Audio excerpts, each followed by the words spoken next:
Idol, alam mo ba na sa usaping pag-ibig, hindi lahat nakatagumpay, hindi lahat siniswerte, at hindi lahat natatapat sa taong umiibig din sa iyo.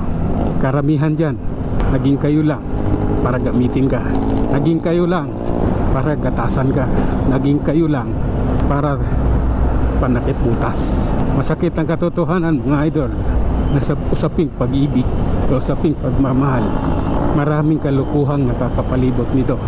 Ang una dyan, mga idol, yung sabihin sa'yo ng babaeng mahal ka niya, pero ang masakit doon, yung taong nagmamahal sa kanya ay pinatira pa dyan sa bahay nyo. Sa bandang huli, malalaman mo na lang sa chat na nag-I love you, miss na kita, doon sa chat, yung lalaking yun, doon pa sa babaeng minamahal. Kaya yung usaping pag-ibig, mga idol, noon naniniwala ako, ngayon katarantaduhan lang yan. Sa umpisa lang yan, mga idol. Ang katotohanan, tarantaduhan lang. Danas ko yan, mga idol. Sabihan kang ganyan, tapos ay biglang dumating kamag-anak raw niya, makikitira sa inyo, tapos malalaman mo na nag-I love you sa chat at updated siya sa pangyayari sa buhay mo.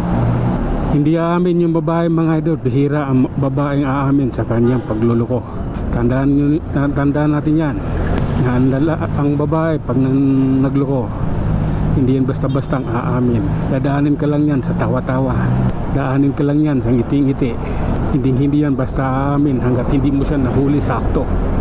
Yan ang masakit na totohanan, mga idol. Kaya yung usaping regarding sa ganyan, unfair masyado yan.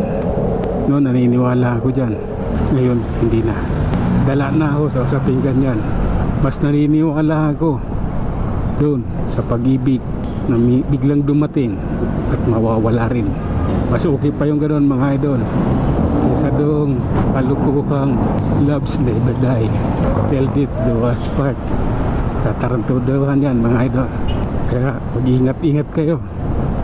Yung partner nyo, bantayan ninyo. Huwag kayong maniniwala basta-basta doon sa sinasabing kamag-anak niya makikitira sa inyo. Malaking kalokohan yun. Okay? Maaari mong alamin ang katotohanan, mga idol, doon sa mga sinasabi niya.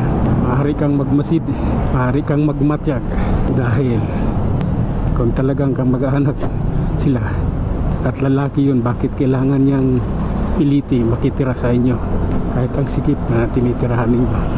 Lagi niyo tandaan, mga idol, dumarating yung ganyang mga panluluko ng babae sa inyo. At pag dumating yung araw na yon, sana handa kayo.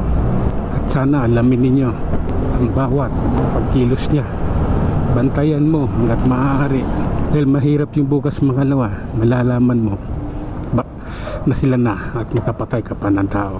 Ang mga ganyang bagay, mga idol, hindi mo na kailangang pumatay ng tao. Andun na yung galit, pero kailangan mangingibabaw yung kabutihan sa puso mo. Dahil maaari mo naman siyang palayain, maaari mo naman siyang iwanan, maaari naman kayong maghiwalay. Pero wag kang pumatay ng tao, dahil yun pagsisihan mo habang buhay.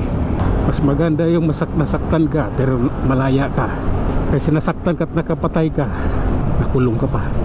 Kaya mas maganda yung maliwanag ang yung pag-iisip. Nang sa ganoon, hindi ka rin mapapahamak. Lagi mong isipin ang bawat galaw mo ay may kaakibat na kaparusahan. Mas piliin mong isipin na yung gagawin mo, siya lang ang mapaparusahan at hindi ka kasama doon. Yun yung pinakamagandang kaparusahan para sa kanya, yung hindi ka magdurusa. Dahil pag nakapatay ka, magdurusa ka talaga. Kaya mas piliin mong maging mahinahon, isipin kung anong dapat gawin. Mas magandang palayain mo na, nang sa ganun makalayo ka na at makapag-umpisa ka na mag-move on. Lagi mong tatandaan, mga idol, iisa lang ang buhay at ang pagsisisi laging nasa huli. Walang pagsisising nauna. Kaya maging mahinahon ka, dahil ang pag-ibig ay hindi patas. Hanggang sa muli, mga idol, maraming salamat.